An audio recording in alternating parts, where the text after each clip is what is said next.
மூலிகை நஞ்சறுப்பான் இலை வேர் கைப்புச் சுவையும் வெப்ப தன்மையும் கொண்டவை. வியர்வை பெருக்கும் கோழை அகற்றும் விச நஞ்சுக்களை முறிக்கும் வாந்தி உண்டாக்கும். உலர்ந்த வேர்கள் வயிற்றுப்போக்கை கட்டுப்படுத்தும். வேரை காய்ச்சி வடித்த சாறு மூச்சுக்கூறல் அழற்சிக்கு பயன்படுகிறது.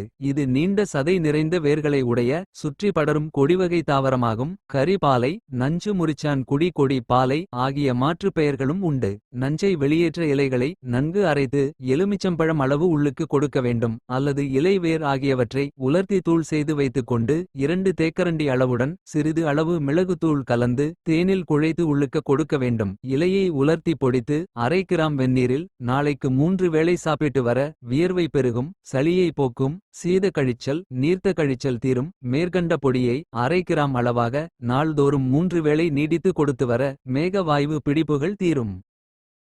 உடல் ஆரோக்கியம் குறித்த இத்தகைய அரிய தகவல்களை தாங்கள் தெரிந்து கொள்வதுடன் மட்டுமல்லாமல் மற்றவர்களுக்கும் தெரியப்படுத்திட இதனை அதிகம் பகிரவும். இயற்கை உணவு மருத்துவ ஆலோசகர் பாரம்பரிய சிகிச்சை சித்த வைத்தியர் சுரேஷ்.